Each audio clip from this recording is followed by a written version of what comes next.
Fala pessoal, tudo bem? Matheus Melo trazendo mais um vídeo pro canal, né? Pessoal, o que foi esse nosso 16 de março, né? De acordo com a Polícia Militar do Rio de Janeiro, né? Das Forças de Segurança, pegamos 400 mil pessoas em Copacabana, né? Dados da Polícia Militar, que não está sendo divulgado assim na mídia. Digo pra vocês uma coisa, né? Um videozinho rápido, é um vídeo rápido, eu prometo.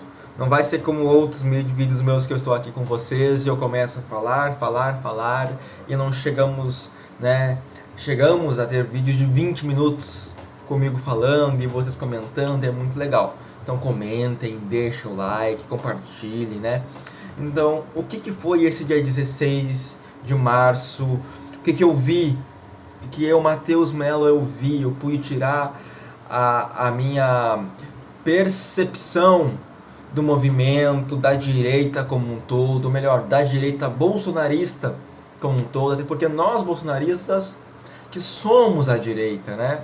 Nós temos outros grupos de direita que são menores, são encolhidos, mas a maioria é bolsonarista e ninguém pode negar isso, que nós temos força, ninguém pode negar isso, e ninguém pode negar que nós sabemos colocar pessoas na rua. O Bolsonaro sabe colocar pessoas na rua e o presidente Bolsonaro consegue cativar o povo com seu discurso. Um discurso muito bonito, eu acompanhei, eu estava estudando e estava acompanhando o presidente falar, nosso ex-presidente, né, falar. E onde ele deixou muito claro, botou ali valores patrióticos no seu discurso e liberdade. Quem foi pra rua, quem conseguiu se deslocar até Copacabana, né, até Rio de Janeiro, estava ali por uma causa, né, a liberdade, a anistia para pessoas que estão sendo presas com penas extrapolantes.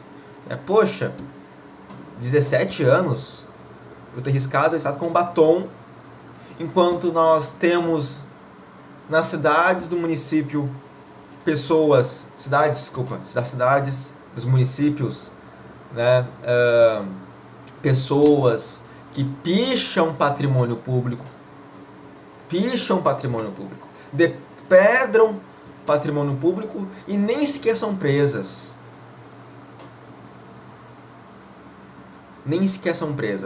Então, é uma coisa que não tem vergonha.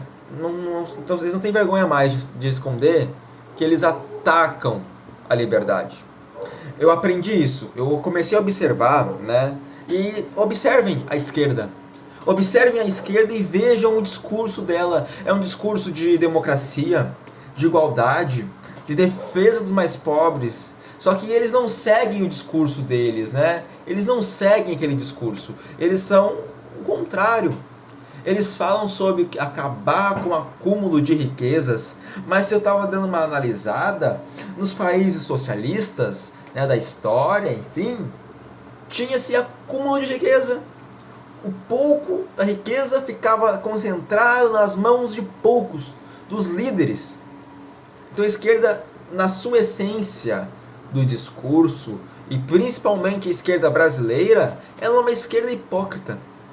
Defesa dos mais pobres, a inflação atingiu o maior patamar dos últimos anos. A gente vê isso no valor, no preço das coisas do mercado. Nós vemos isso. Nós, trabalhadores, né, que vamos ao mercado, vemos os preços das coisas. Não está barato, não. Um presidente que se elegeu, e eu afirmo isso, eu digo isso, o presidente Lula se elegeu com votos, sim, de pessoas que se iludiram com o discurso de picanha, cervejinha e festarada, e pelos jovens. Os jovens que elegeram o Lula junto. A grande maioria dos jovens tem essa visão progressista, vinda da doutrinação escolar. De professores que também foram doutrinados na sua faculdade, até na própria escola, que frequentaram, por mais que no tempo, numa quantidade menor e não tão escancarada como é hoje. Eu li um livro que é o mínimo sobre doutrinação, É um livrinho pequeno, muito pequeno mesmo, assim, ó. Se a pessoa tem tempo, ela termina em menos de uma semana aquele livro. É um livro muito pequeno e aconselho vocês a comprarem. O mínimo sobre doutrinação, eu comprei ele, comprei um sobre conservadorismo que eu comecei a ler. Né? E são livros muito bons que a gente consegue entender melhor o que nós atacamos e do que nos defendemos, melhor dizendo, e que nós somos como direita, como pessoas. É muito bom. Eu aconselho vocês a comprarem a coleção, quem puder comprar. Tem ali na livraria do Nicolas, né? Enfim, livros muito bons na Amazon, tem muitos lugares para comprar. Eu aconselho. E estava lendo a doutrinação e eu pensei, beleza, como combater a doutrinação? E refletindo na minha leitura, eu tirei dali uma resposta, né, da minha reflexão, porque eu leio e eu faço a minha reflexão. Eu tiro a minha conclusão, eu tenho um senso crítico de ler, analisar e montar a minha conclusão, meu raciocínio. Como podemos combater a doutrinação? Eu combati a doutrinação escolar batendo de frente, porque eu estava dentro da sala de aula. Não deixava eles, né, os esquerdistas, fazerem seu discurso barato e ficar por isso mesmo. Eu nunca tive medo. Nunca tive medo. Hoje, né, não sou mais um estudante de sala de aula, né, não sou mais um aluno que fica em sala de aula. Eu já sou formado, graças a Deus, e faço faculdade de EAD, então não tem a doutrinação ali, né, de forma muito explícita. Né, até então o conteúdo que eu estou lendo também não tem nada de doutrinação que dê a entender um certo cunho ideológico ali, mas que é mais presencial, né? E eu converso muito com meu irmão, que ele é estudante, ele tem seus 14 anos de idade, ele me traz coisas que eu fico pensando, nossa, no meu tempo eu faria tal coisa, só que eu falo, por que tu não faz? E ele diz, eu tenho medo da represália, eu tenho medo de professores contar nota, de professor começar a pegar no meu pé, e ele tem medo, né? Ele tem medo, então é normal ele ter medo, né? Eu não temi, eu nunca tive medo, porque o que acontece, né? Eu cansei, eu via na televisão corrupção atrás de corrupção, e eu me cansei de corrupção, e eu comecei a estudar a política desde cedo. Entender o caso do mensalão, do petrolão, entender o porquê Lula na época, né, estava sendo investigado, entendendo sobre penelas fiscais, o porquê que a Dilma tinha que sair fora, o que era inflação, o que não era inflação. Então desde muito cedo eu fui estudando. Então eu tinha preparo para defender as minhas ideias e defender o Brasil que eu acreditava.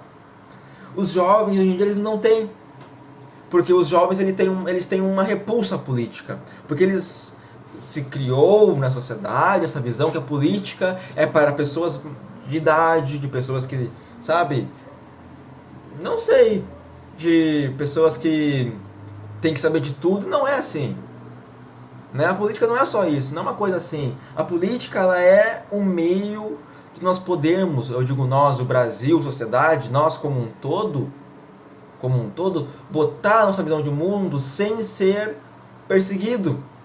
Né? Política, democracia, liberdade de expressão, elas andam juntas. E os jovens não estudam política. Né? Então, como combater a doutrinação escolar? Né? A você, pai, avô, tio, irmão, que é como eu, né? Um irmão mais velho, converse sobre política com seus filhos, enfim, familiares. Coloque seu ponto, pontue a eles. Porque nós combatemos a doutrinação em casa. Não podemos ficar 24 horas com nossos filhos. E os nossos filhos não vão contar tudo para nós. Peçam para ver o caderno deles na escola. Ver o que é passado. E também ver se seu filhinho copia o que é passado na sala de aula. Comece a fiscalizar o caderno, o que é passado, o que não é passado. Para que assim possamos combater a esquerda. Porque vai chegar um tempo que a educação no Brasil, que está uma maravilha, vai ficar melhor ainda. Só a doutrinação e só eles contando a versão deles. Então, pessoal, o vídeo foi esse, né? Pessoas cansadas do autoritarismo do STF foram às ruas no dia 16 de janeiro, cansadas de injustiça por pessoas que não aceitaram realmente ver o Brasil voltar ao que era antigamente, um país de retrocessos, um país onde defende a criminalidade, um país onde o desemprego vinha à tona, um país onde a inflação era descontrolada, as pessoas não quiseram, as pessoas foram às ruas de forma espontânea. Agora, se tinha infiltrado ou não, depredação ou não, cada um ser julgado pelo crime que cometeu. Sem, como diz o Bolsonaro, né, de baseada como foi, né?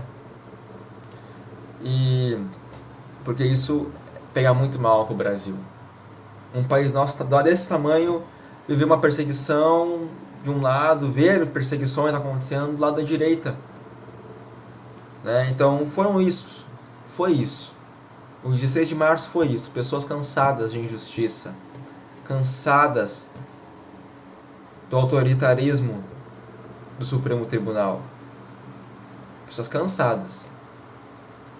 E o problema da direita, eu vejo isso, eu vi isso, talvez vocês possam concordar comigo ou discordar, comentem, foi pouco divulgado o 16 de março nas redes sociais e quando ocorreu, né, ali quando estava ocorrendo, e antes de ocorrer. Poucos convites, pouca movimentação. Teve em Porto Alegre, eu não sabia que tinha em Porto Alegre. Teve em outras cidades e eu não vi nos grupos do WhatsApp, não vi nas redes sociais dos nossos políticos, porque foi algo muito, eu achei, desorganizado. Mas foi um sucesso, O presidente Bolsonaro conseguiu encher as pessoas, né, mais uma vez as ruas, né, encher as pessoas ali, encher de pessoas, e encher as pessoas com seu patriotismo e de esperança mais uma vez. Acredito que essa injustiça que o nosso país vive, essa perseguição que o nosso país vive, não durará para sempre. Se você concordou comigo, se você gosta dos meus vídeos, gosta do que eu faço, do que eu trago aqui nessas conversas, comente aí embaixo. E vamos juntos levar a informação. E vamos juntos fazer do Brasil uma grande nação. Não podemos nos esquecer, ano que vem a mudança. Tirar o presidente que aí está. Renovar a Câmara e o Senado. Comece desde já. Converse com seu amigo, seu vizinho, seu colega de trabalho. Tente mostrar para ele que não é sobre esquerda e direita, mas sobre liberdade e autoritarismo. Não deixemos eles tomarem nossa liberdade. Não deixemos eles acabarem com o Brasil. Vamos salvar a nossa pátria. Muito obrigado.